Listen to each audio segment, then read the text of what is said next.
Morning. Happy Thursday. Welcome to the Inside Texas Football YouTube channel powered by InsideTexas.com.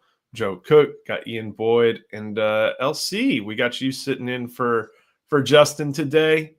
Some school events going on up in East Texas. But since we're talking about a guy who's been living in New Jersey for a couple of years, we thought we'd get you on to talk about that.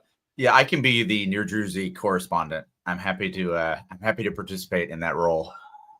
Lucas, when's the first time you heard Mark Orphey's name? Well, honestly, it was when Eric put it in the chat. Let's be real clear about that. That's I do not follow the Scarlet Knights as closely as I probably should, but looking him up this morning has been pretty interesting. I was just telling Joe, with my very limited internet research, young Mark here is going to owe the Scarlet Knights $100,000 in his buyout should he takes his Texas job, which, relatively speaking, that's a lot of money, but that's also 20% of his contract. He's currently making around $500,000 for the state school that is the Rutgers Scarlet Knights. Presumably, pay raise to come. I also had not heard of him until I heard his name in connection to the Texas job. So we've all been catching up. Go ahead. Well, I said I was trying to find the connection here, and he was at Alabama as an analyst, but did not cross over with Sark. So he was there the year after. He came in 21, I think, which would have been Sark's first year at Texas. So I've been trying to dig into this to see what the connection is.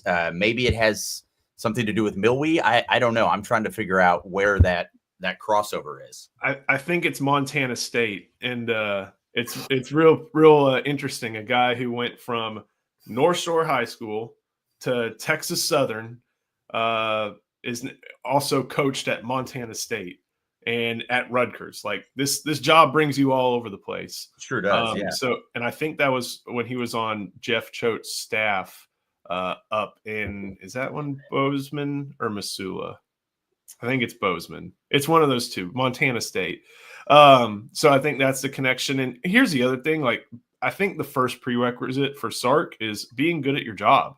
And something I wrote about this morning, and I'll have up on Inside Texas before too long, is we don't think of Rutgers as a defensive back factory. I mean, the fun piece of trivia, the McCourties went there.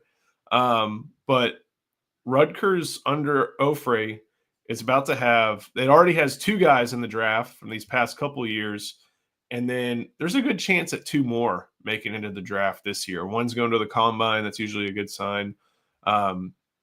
Getting guys from Rutgers, corners, to be drafted, kind of a good skill to have, in my opinion.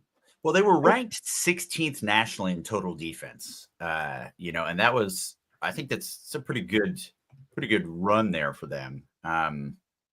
Yeah, I think he's doing a pretty good job. I mean, there's no denying that. And obviously, I think that the thing that we talked about a lot coming into this is obviously the recruiting side.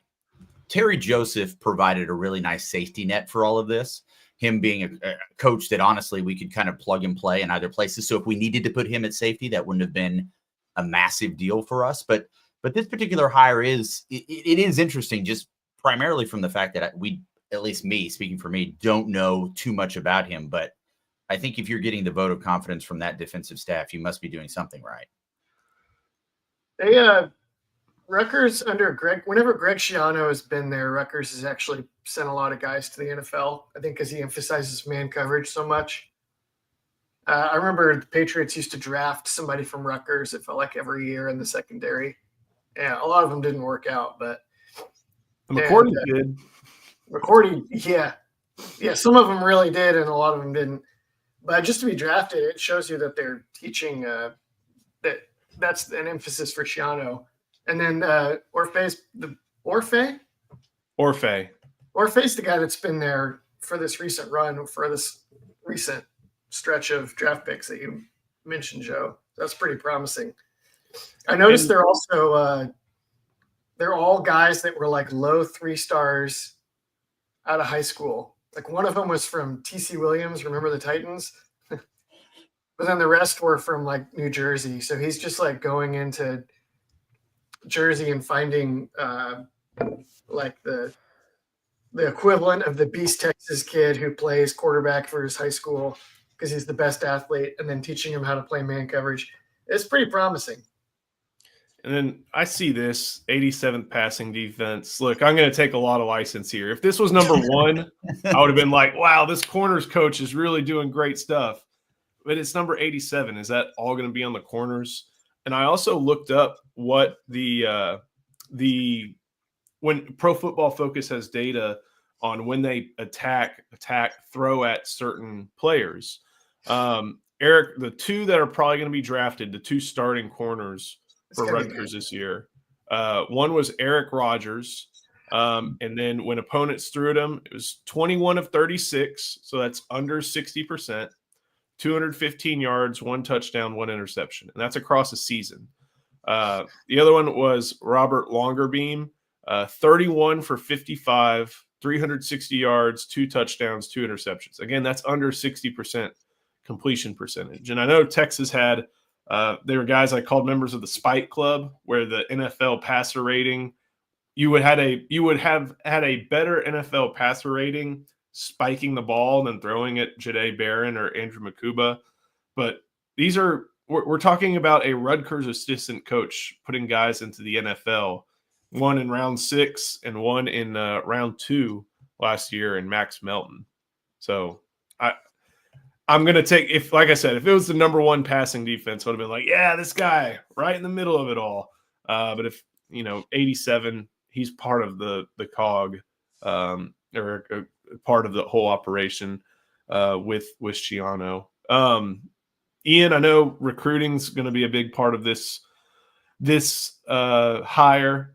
You don't have to move Terry Joseph from cornerbacks. You can keep Orphey at safeties. Obviously, these guys that say again, you don't have to. It's not clear, I don't think, what the role is going to be quite yet. But basically, this gives you a versatile defensive back coaching duo, no matter where you go in the country. Yeah. Obviously, Terry Joseph is a good recruiter, so they have a good start there. What stood out to me from what I was saying earlier is that Orphey clearly has a knack for evaluation. And I think, especially in the NIL era, I don't know that recruiting and position coaches, I don't know if it's as much about charisma and salesmanship anymore as knowing which guys to get at Texas. I kind of think it's always been that way with Texas a little bit. Like, you want to be able to sell to the 5 stars when they come along and those really highly coveted guys. But a lot of times I feel like the differentiator is knowing which of the 10 4-stars that would say yes to Texas to take. And it feels like that's been the make or break for a lot of Texas staffs, is either are they picking the right ones, or is their culture actually maximizing or not? It's hard to know which of those, is to credit or to blame. But the fact that he keeps producing NFL talent from low 3-star kids tells me the evaluation tools are probably pretty good. So unless he falls into the trap of like, well, I think this kid is actually better than this higher rated kid, but I got to get the higher rated kid so that my job looks good and we boost our numbers in the service rankings or whatever, then this seems pretty promising. One thing about Eric Rogers that speaks to that a little bit, you got to do it in the portal now too.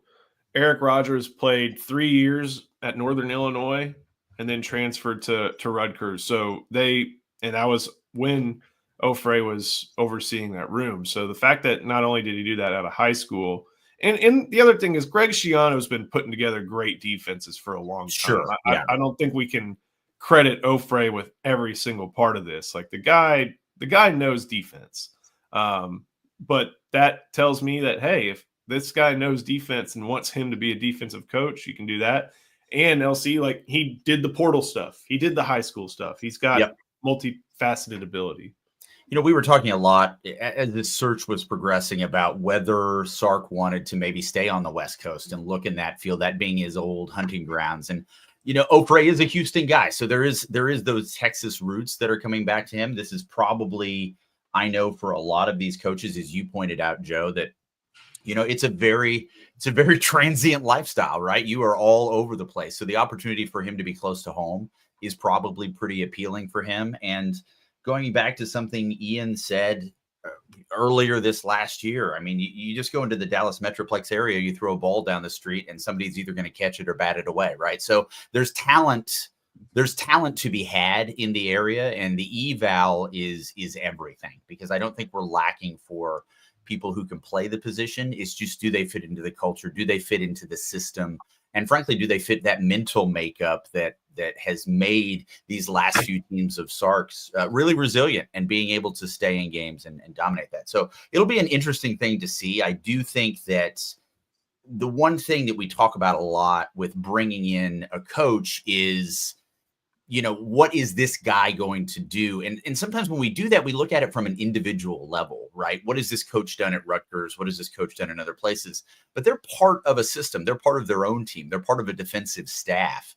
And I think bringing him in with the minds that we have already in that defensive room, in some way shelter him, because there's a lot of really bright people in there, but also give him the opportunity to maybe, maybe stretch his wings a little bit and go for some talent that he wouldn't have available to him at other places. Also, like, North Shore grad. That's sure. Yeah. Right. Yeah. That's a good place to have some good connections at. I think John Kay's at Rice now, and I don't know if he was still there when he was playing. I tried to look up his like rivals profile, because that was the only service that they had then, just to see what he was ranked as a prospect, and not highly ranked in the class of 2007, 6'1", 180. But either way, always good. At all? No, unfortunately, doesn't look like it. But 6'1", 180.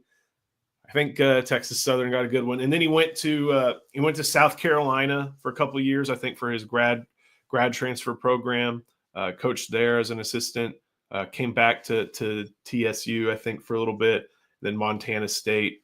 Been all over the place. So, but you're not changing your alma mater, and for him to have a connection to one of the most talent-rich high schools in the entire country, always going to be a good positive. And it's always good to have those Houston area connections as well.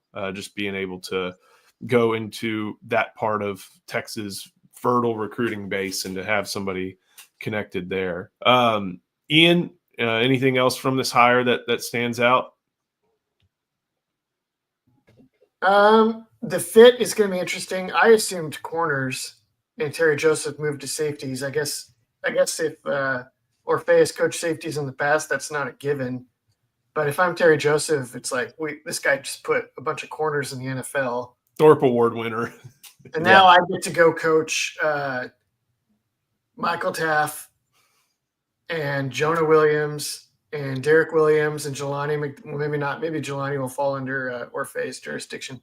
That sounds like a pretty nice setup. That's what he was doing in Notre Dame when Sark got him in the first place. So it feels like a strong fit. I noticed, I watched a little bit of Rutgers to see what they were even doing, and they were playing a lot of press man coverage, which Texas has not necessarily done a lot of. And they played a little bit of Tampa 2 on third downs also, which is good, because that was, as I wrote today, that was a big piece of the formula for Texas playing great pass defense this year. So it's good to have somebody that's familiar with it. I like this one. Shockey Brown and Orphey were teammates. I think Shockey was a year ahead of him.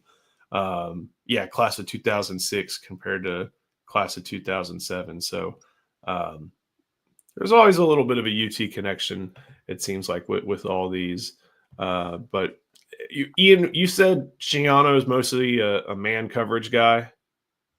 Yeah, that's been his traditional approach. How do you mesh that? I mean, if you're a coach, you got to be able to teach anything, but how might that match with what PK tries to do? That'll go well. Like in Texas's match 3 defense that they play, it'll be the guys on the field could either be playing cover 3 zone or they could be playing normal man coverage. So having someone that can teach good man coverage is really useful. Obviously, he'll also need to teach if you watched Jade Barron last year, he spent a lot of time in zone, actually playing over the top, which is in some ways easier and in some ways harder because now you have to read and react to things happening in front of you, which Barron was really good at. And we'll see how well that translates at Texas for Orphey. I don't know if they did that as much at Rutgers, but it doesn't mean he can't. It just means that wasn't their focus. Joe, you were saying, and this goes along with that, we're waiting on the agenda from the board meeting. Is that correct? And that's going to have a lot to do with these assistants, just writ large with all the assistants. When does that generally come out? Yeah. So one thing to remember, or just to note, that I think for most of the current assistant coaching staff, all of their contracts expired after the end of this past season. Obviously, the only one that left was Blake Gideon. Everybody's still around. Excuse me. I don't know if you call it a handshake deal, but they're still at Texas. And so whenever state law says that contracts of a certain size have to be approved by the UT Board of Regents, and when you're talking about these 6-figure contracts that Texas is paying people like Terry Joseph, Tashard Choice, Chris Jackson, that ends up in this Board of Regents meeting, and the next one is February 19th and 20th, and they just rubber stamp it. It's not anything that they're like, hold on, why are we paying Jeff Banks? No, they go over it just because it's technically state funds. And so we'll learn probably what the agenda, when the agenda book comes out next week, we'll learn how much a lot of these guys are, how much of a raise a lot of these guys are getting. Because we know Tashard Choice is probably going to get a raise as a result of sticking around at Texas instead of going to the NFL, and to keep him.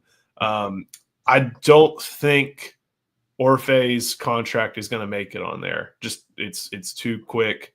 We'll probably get some details about what the agreement is. I could probably FOIA that, but I think guys will learn about will be Choice, Jackson, Baker, Nansen, I believe, as well, unless he got a 2-year deal. And they may just tack on extra years to all these guys. I know Sark, that's the other thing. Sark's 1 year is going to be probably included on that as well. Because remember, he got an extra year tacked on to the end of his deal after the season. So that, yeah, the assistant one's big, but that one for Sark to see if anything changes is going to be worth following early next week. And we'll learn just how much Texas supports its assistant and head coaching staff. Any parting thoughts on Orphey?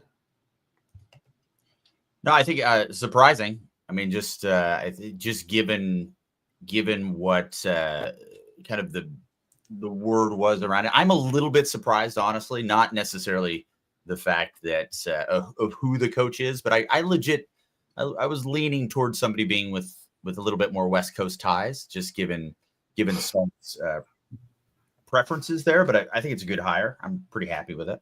Ian, my thing was, I don't say this as a negative thing, but we have seen Texas hire sitting FCS head coaches and sitting power conference defensive coordinators to come be position coaches. And so I know there are a lot of, when this search was going on, it was like, hey, maybe it's this guy. And I kind of wanted to say, like, look, I don't aim that small. Like, you can go get a defensive coordinator at a good G5 school to come probably get a raise and coach this position.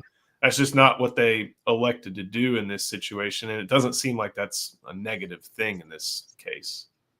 Yeah, I think that's like a huge new trend that you've identified, where a lot of times guys would rather, you can make more money in like the Big Ten or the SEC, even as a position coach, than a lot of other jobs outside of those conferences.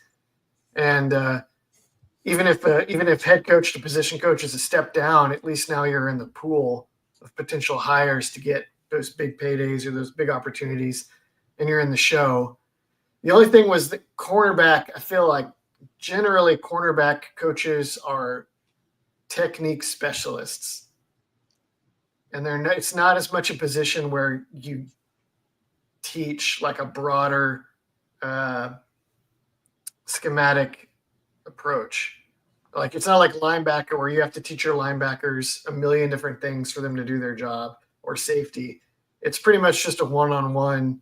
Here's how you shut down the guy across from you, which is good because if you watch some of Rutgers games last year, the corners run off with the receivers are covered, good deal, and then everyone else on the Rutgers defense is totally screwing it up.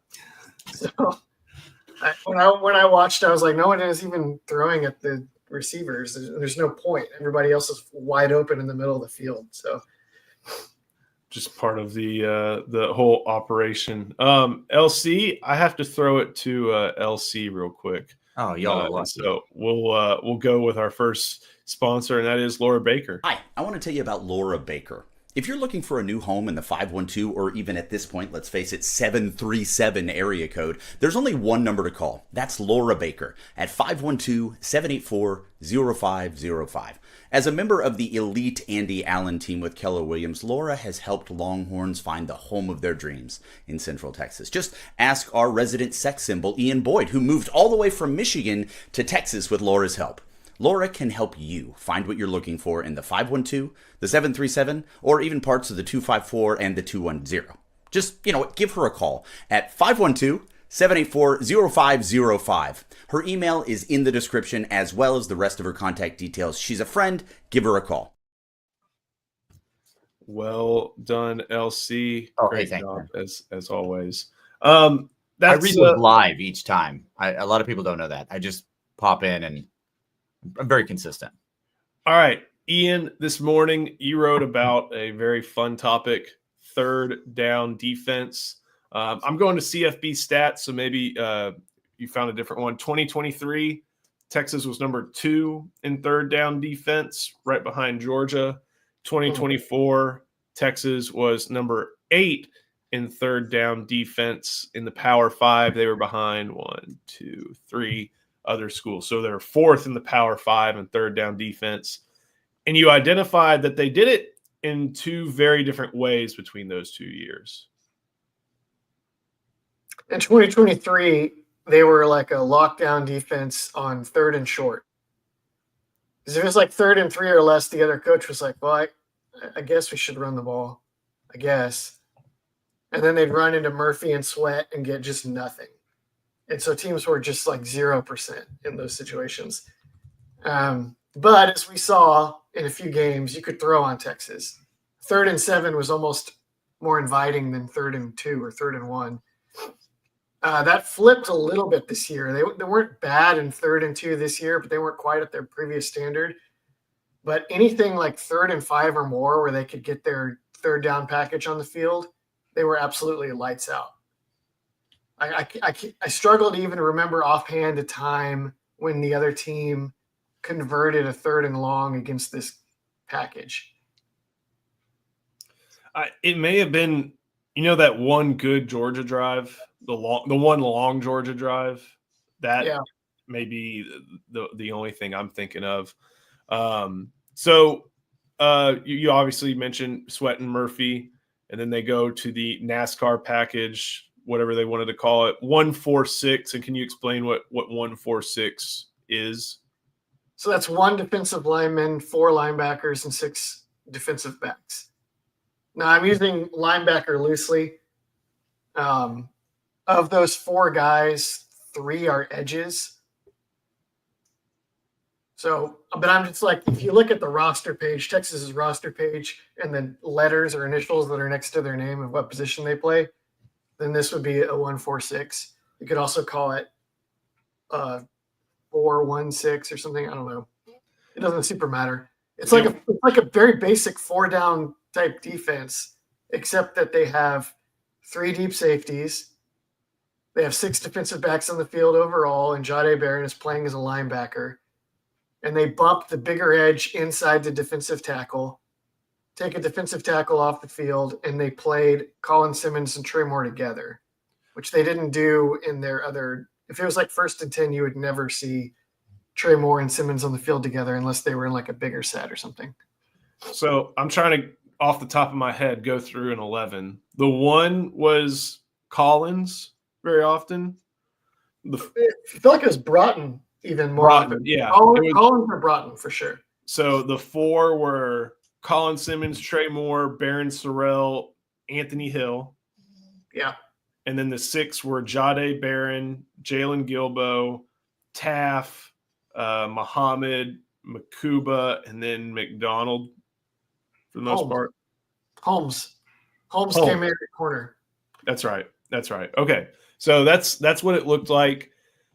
And you go and explain what they would do a little bit schematically. Tampa 2, you kind of explain some of what that looks like. And in one of the key aspects of Tampa 2 is the linebacker drop, the old Urlacher drop. And Texas was able to have a defensive back do that and patrol the middle of the field. Yeah, they would play like a lot of times they would play like 2 main coverages from this.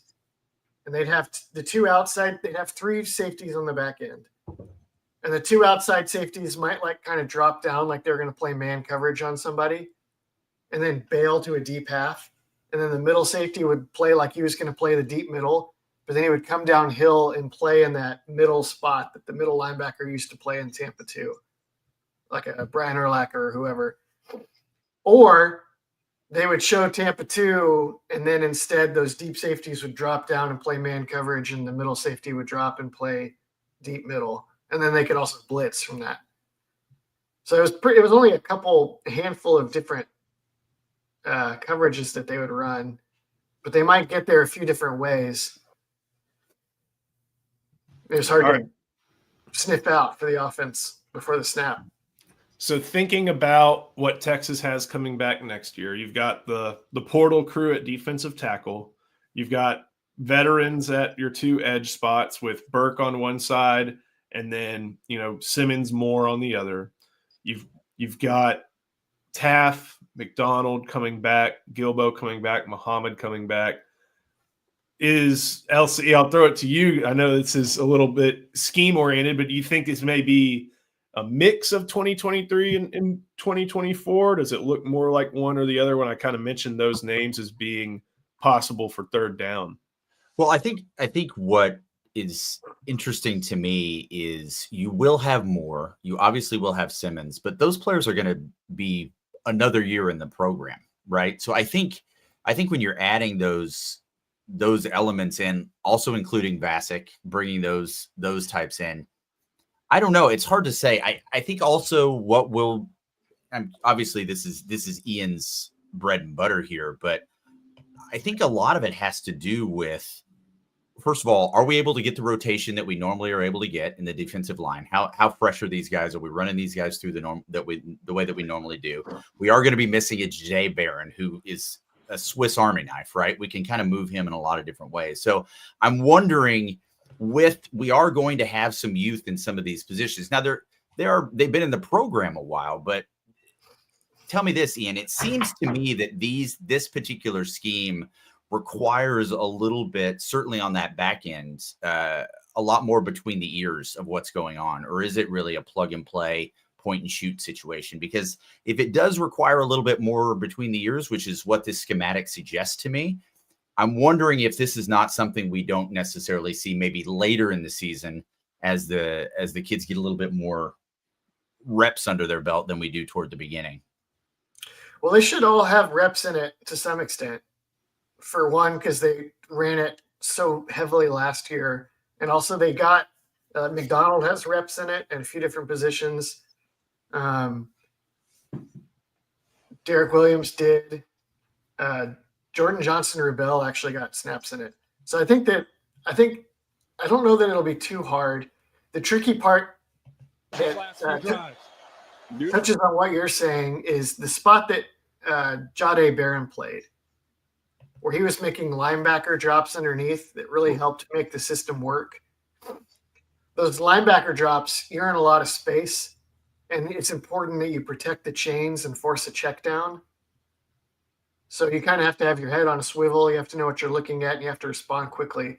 And I don't even know if it's a position that requires a dominant athlete so much as it just requires what you're saying, the heady guy.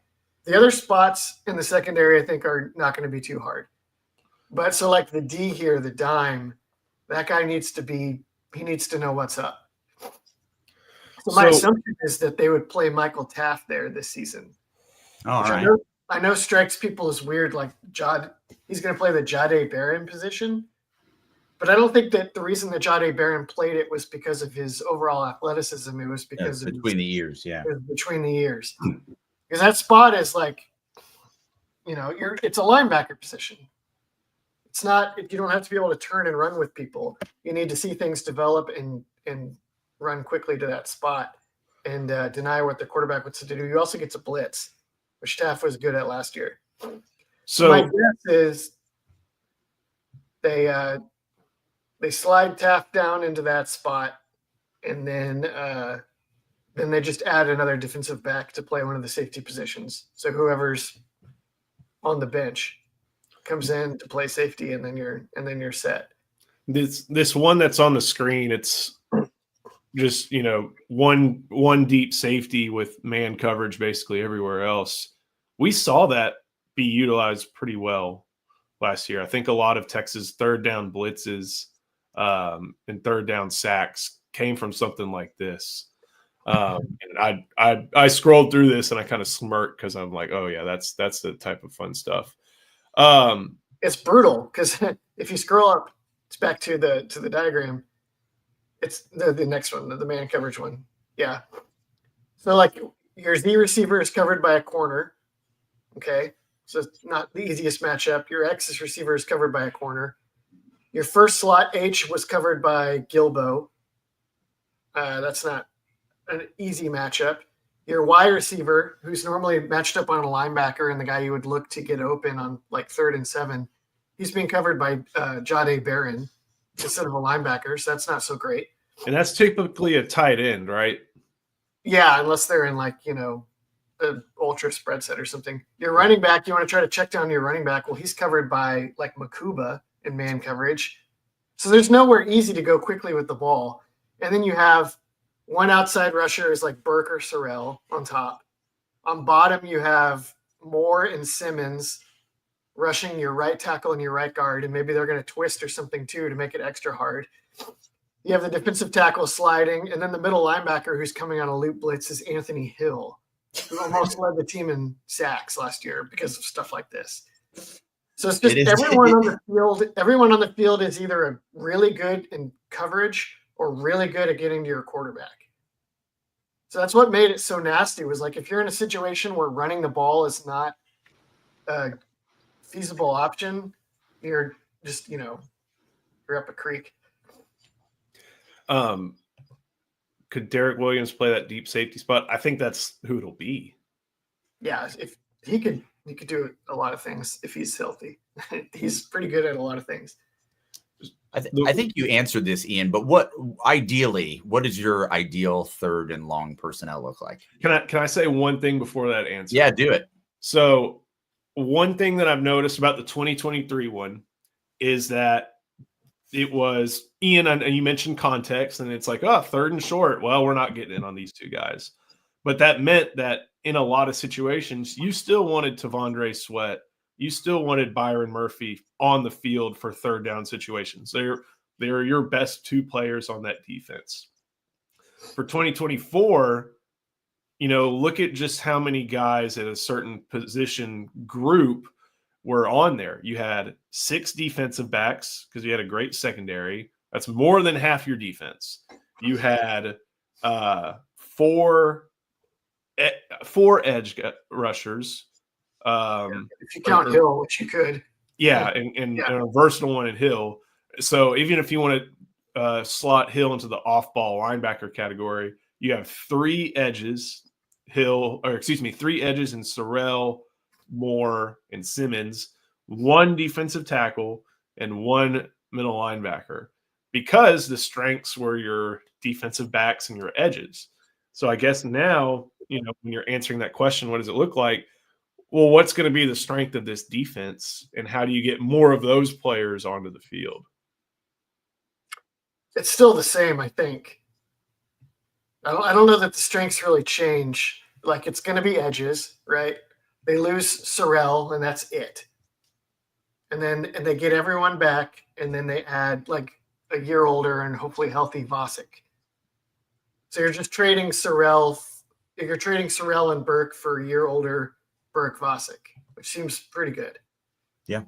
The secondary, they lose 2 guys, but it's still like, if the secondary is not a strength, then the team's not going to be that good next year, no matter what. So I think that's still a strength. I don't think that they're going to want to convert the package to keep Leonga Lafau on the field instead of a defensive back. That wouldn't really make sense to me.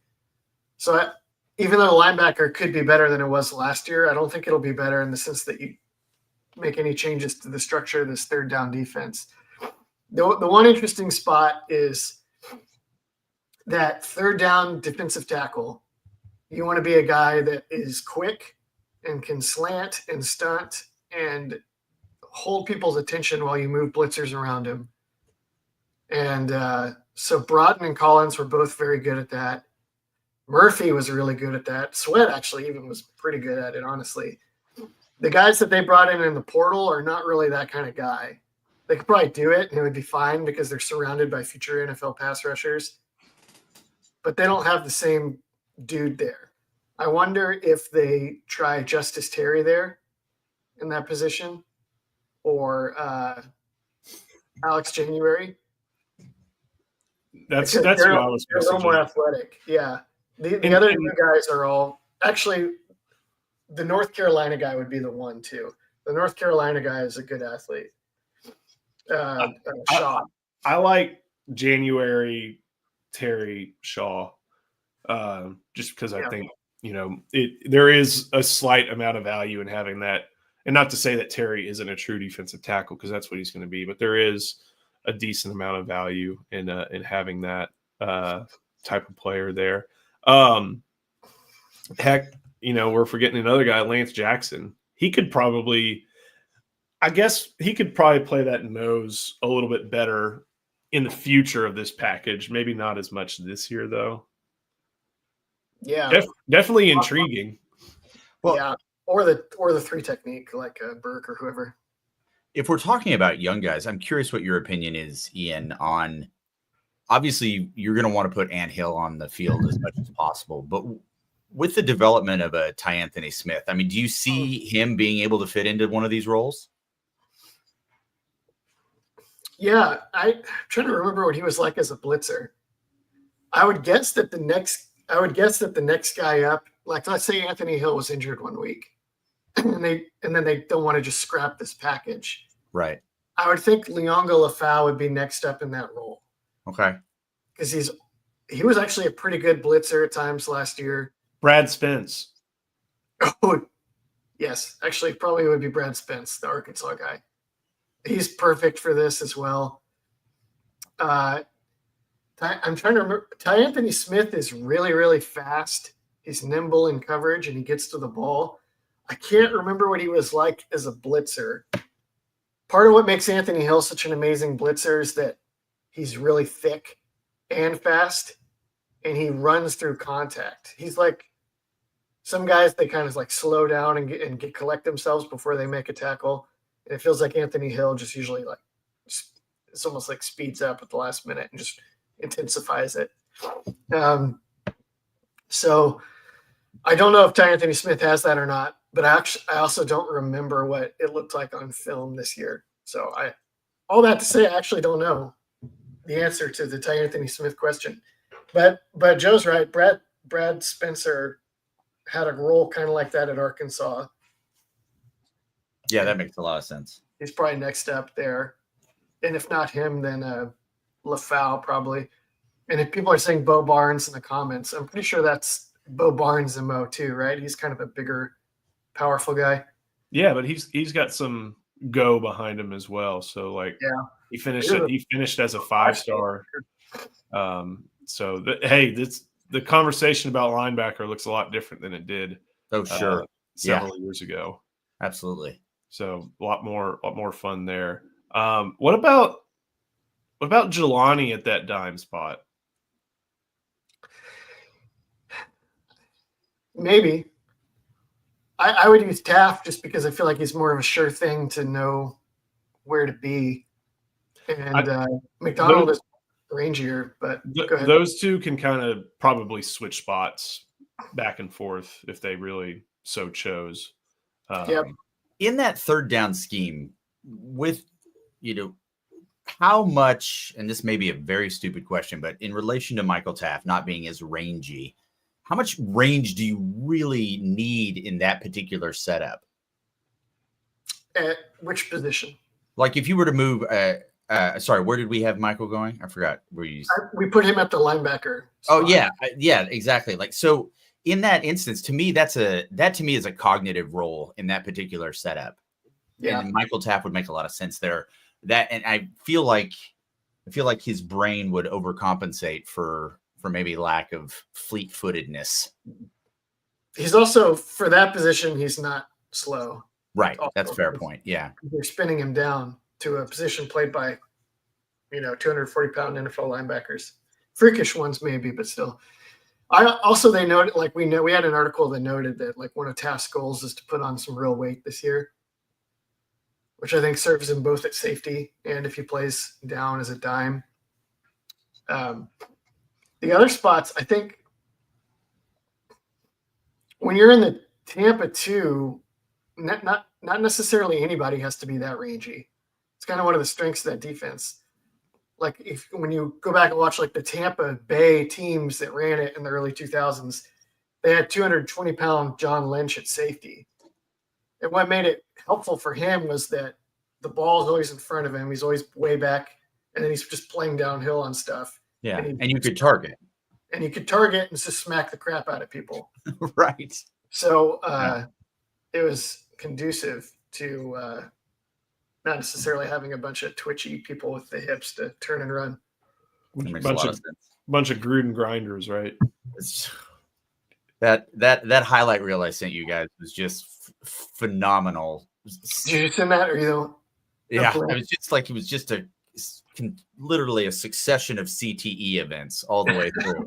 It's nuts. It was like watching like a Conor McGregor knockout reel or something. This is insane. Yeah, I don't think he ever once tackled with his arms. It's always didn't need to. Before we keep on going, we'll throw it again to LC. Take it away. This video is brought to you by Andre the Lawyer. If you're injured, trust the team that secured millions for their clients and helped thousands of Texans with their injury case. Car wrecks, slip and falls, 18-wheeler accidents, on-the-job injuries, and wrongful deaths. Don't let insurance tell you what your claim is worth. Hire Andre the Lawyer to fight for you.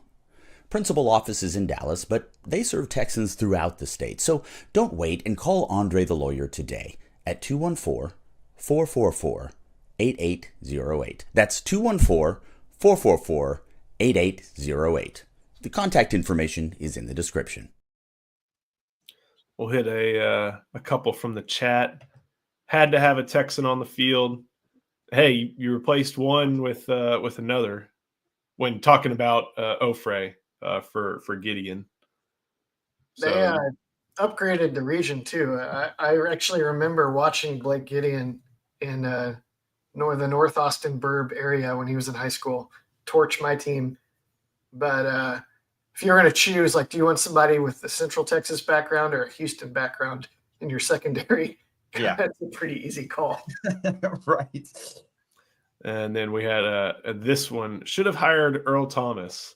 Why? Oh, that.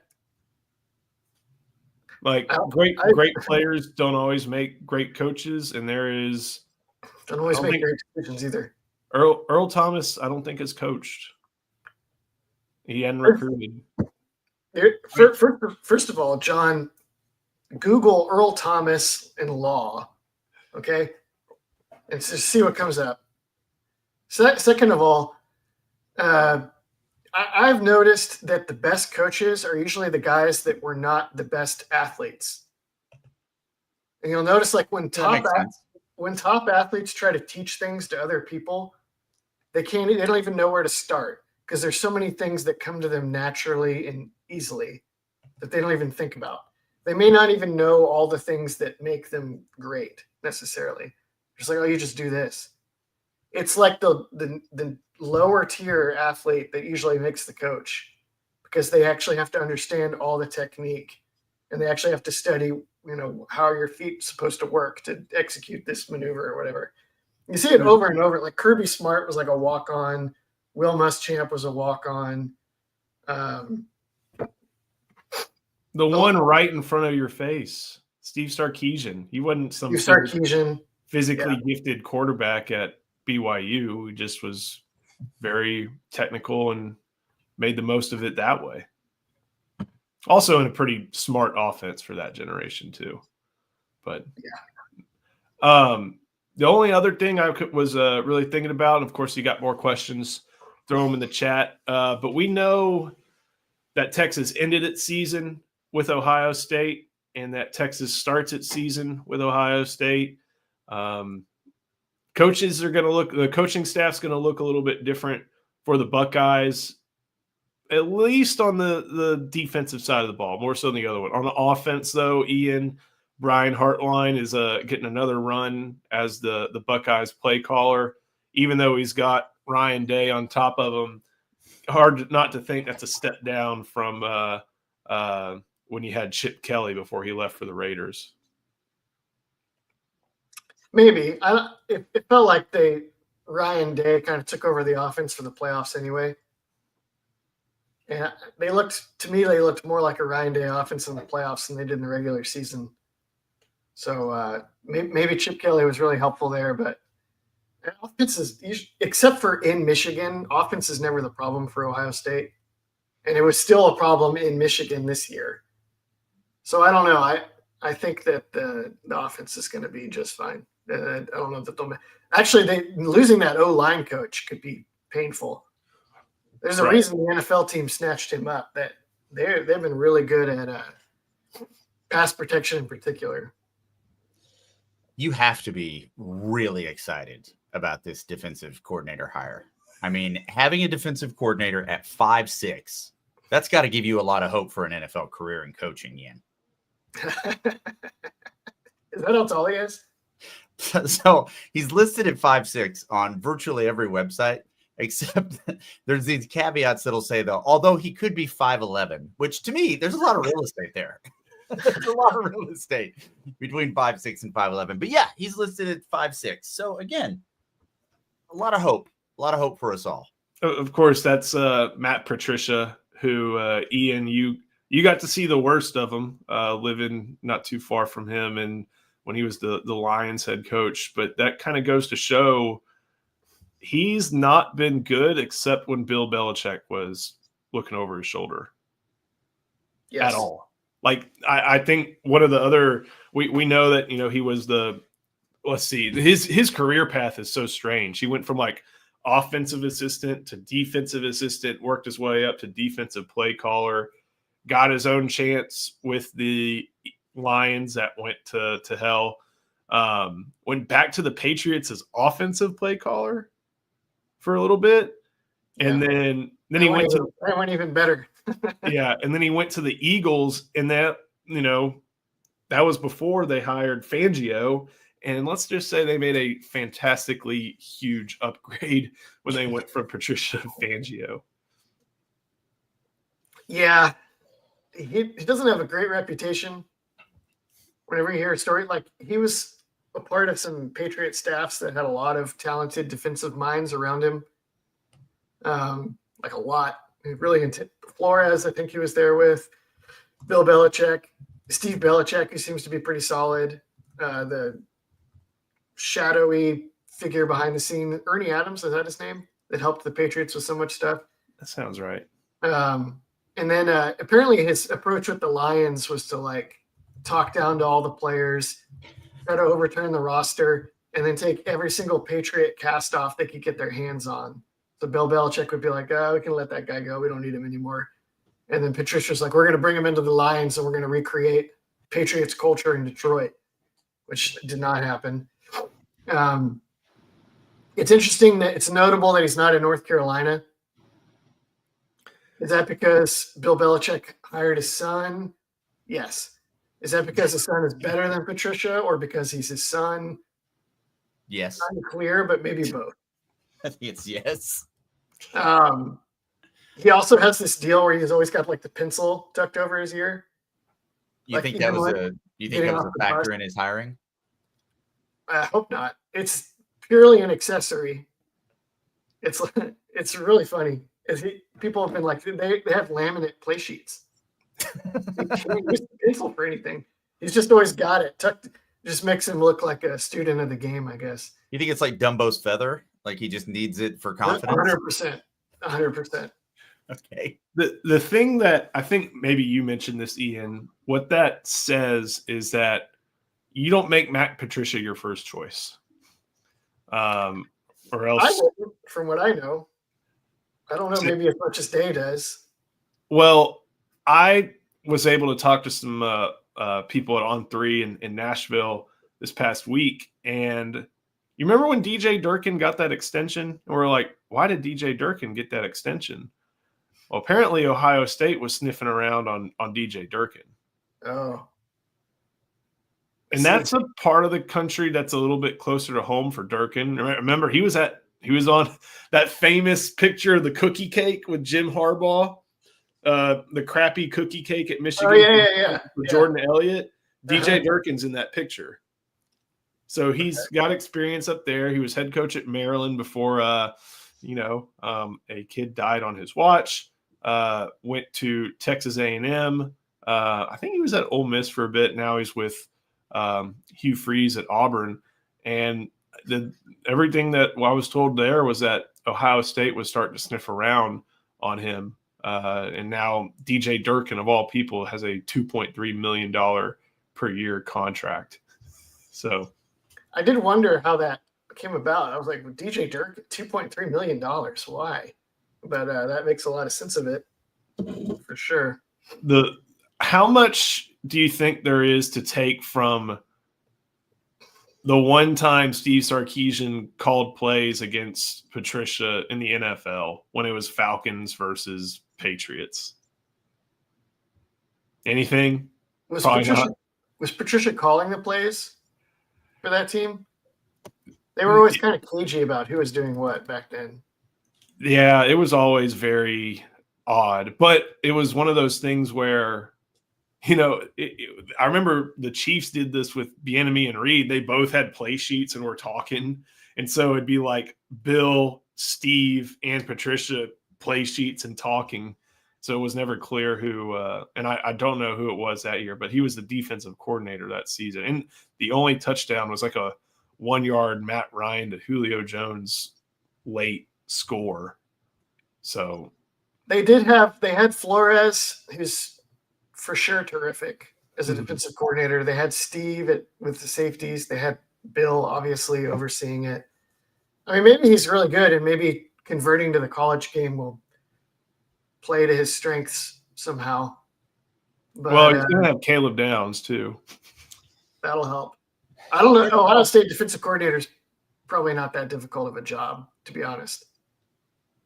But how do you, again, and this may not be a major factor in his job, but I have a hard time seeing him on the recruiting trail. It's just a bit of a stretch for me. Yeah. Oh, there's something in my job I don't like. Oh, I'm getting paid a lot of money to do it. So, okay. Well, I was going to say they just throw money at players anyway. So yeah, that's true. But Ohio State doesn't do that. That's my thing. Like they're known just pure development and talent. Right. True. They don't have any. They lack the financing. Yeah. That it would take to do that. There's no shadowy figure with money to help them in that endeavor. Hey, AR, that's an impermissible benefit, you know. Oh, is that the only one? Is that the? I didn't even realize we had impermissible benefits. Hey, It would be funny is if he tried to leave the pencil behind. You've ever heard the story about Schnellenberger? He had his Howard, right? Yeah. He had his was it a pipe? And he would go to players' homes in Miami, and he would intentionally leave the pipe, so he'd have like a reason to go back or an excuse to reconnect. It'd be hilarious if Patricia just left the pencil behind in different houses. This is a plot on the Brady Bunch. Like, is that a legitimate? Like Schnellenberger did that? Yeah, it's in the if you watch the first You documentary, 30 Oh, for wow. 30. Oh, good on him. that's smart stuff. The only other defensive coordinator topic that I could think of was that I think the Broyles Award is really capitalizing on college football news cycle and is awarding goes out tonight, I believe, at a ceremony in Arkansas. Pete Kwiatkowski is up for the honor. I wrote something on Tuesday that said, like, look, you can look around at the other candidates, and I'll double check the other candidates, but I don't see how this award could go to anybody but Pete Kwiatkowski. You know, you have that fantastic defense that carries Texas all the way to the Final Four, makes multiple third down, fourth down stops. And it would be something that Texas hasn't had since Greg Davis in 2005. So, Wow.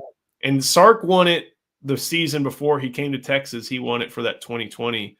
But I think here are the candidates: Marcus Arroyo, Arizona State offensive coordinator; Bryant Haynes, Indiana defensive coordinator; Al Golden, Notre Dame defensive coordinator; Tim Banks, Tennessee defensive coordinator; and PK. And I think that I know there are some worthy candidates on there, but especially when you look at what Indiana and Notre Dame did, but it's hard for me to not see Pete Kwiatkowski, LC, being the guy who gets this honor. Yeah, I mean, Ian, do you have your Greg Davis poster at the new house? Have you put that up yet? No, I have not. I mean, if you're looking at the Arizona State offensive coordinator, I mean, No hand sense. the ball off. It makes no sense. Yeah, Hand the ball off. That's a pretty good. I get it. but he doesn't call the offense. Dillingham does. Oh, well, then there you go. Fine. I think Golden is your only competition there, just because I know that there tends to be a bias towards obviously how well the team does, right? So them making it one game further than Texas might give Golden a little bit of an edge there, but I don't, just in terms of body of work and certainly in terms of statistics, I just don't see how PK doesn't walk away with this thing. He didn't do as well as PK did also against Ohio State. It's a fair point. The week 10 days before. It also feels like you know how in awards, LC, they're always giving, like, you look back at the Oscar nominations and the winner is rarely the movie that was like actually remembered or impactful. Yeah. But then when you look at the list of actors, it feels like they just kind of work it out where the right people have an award just for the wrong movie based on. Yeah, I know what you mean. Yeah. I feel like Pete Kwiatkowski should almost get this award for that if he hasn't won one already, because he's producing top defenses at Boise State, Washington, and now Texas for like almost 2 decades. I think 2 decades solidly. Joe, do you know how they do the voting? Is it a winner take all, or do they do preferential voting? I don't know that that's the right term. I believe it looks like it's so the Football Writers Association of America is responsible for a lot of these awards, and I think on the football, which I mean, like you pay $50 and you sign up, but I think what they have committees for specific awards. Like there's an All-American committee, there's a Biletnikoff committee, and I think there's a committee for this. So the blue hair sports journalist types come together and try to think about who they want to win this award. But is it just the person that takes all the votes? Because again, if we're going to go to our film our film analogy here, like the Producers Guild, Directors Guild, what they do is they just rank them like, hey, Brutalist is the best picture. Then I'm going to Anora, and Anora is winning these things probably because they're number 2 or number 3 on a lot of these lists. I'm just curious how that voting goes. Is it a single list, or how does that work? Or is it a single winner take all type thing? I don't know. I may not even be the FWAA again. Well, pay your $50, Joe. Let's get with it. I'm a little bit disappointed here. Ian will float you. Oh man, I'm trying to see if I can find it on here. But no, I think it's just a committee. But I don't know. I think it's just 20 sports writers from this paper, this site, Yahoo. Ross Dellinger's the president of the FWAA this year, right. So sweet. They don't get nobodies on this one. But yeah, I can't find anything on it. I do think he's obviously deserving of it, though. The other deal is the people might vote on region. Sure. So like if you split a regional, like presumably the Midwest might lean towards Golden. Based on just seeing him uphand in Notre Dame coverage. Or the Indiana duo splits the votes. Is there anybody? Yeah, that's true. Indiana. Is there anybody to split votes in the South or Texas from PK? I mean, Arizona State would be the closest. No. So the Tennessee defensive coordinator. Oh yeah, maybe. I would think that PK has a pretty good shot though, based on the regional distribution. Hey, I've written a lot of stories that don't see the light of day, and I'm hoping that the PK wins the Broyles Award one actually gets to see the light of day. So hopefully that happens tonight. Anything else? I just said do it for Joe. Go ahead, Elsie. No, what do you want me to do for Joe? I mean, I want the FWAA on Joe's behalf so that. Oh yeah, we can all right, guys. Here, I'll just put this out to the group. We need a super chat for $50 so we can get Joe into this organization. Who wants to throw that in? I'd be really grateful. Ian, what's coming out on the deep dive? Based on some text messages, probably a deeper dive on Orphey. I'm sure Paul has some insights there that are hopefully different than the ones I've already issued this morning. And maybe we'll talk about the Texas secondary tangentially, because me and Paul go on tangents a lot. I think he was soliciting questions on the members only board. Oh yeah, we've got a million good questions that our faithful readers have supplied, but we're probably going to bank those and hit them over the course of the off season. So don't give up if your question doesn't get answered. Believe me, there are some really good ones, and we will definitely get to them. Love the sound of that. LC, thank you for pinch hitting for Justin today, and Ian, thank you as always. Make sure you like this video. Please subscribe to the channel. The deep dive is definitely worth coming back for. Every video is worth coming back for. Of course, head to InsideTexas.com. We got the promotion running like we always seem to. If you sign up for Inside Texas, $1 for 7 days. Great opportunity to come check us out in the offseason. We'll be talking draft pretty regularly, but we'll have some offseason info. And, of course, portal season coming up as well. So, LC, Ian, thank you so much. Thank you for watching. We'll see you next time on the Inside Texas Football YouTube channel powered by InsideTexas.com.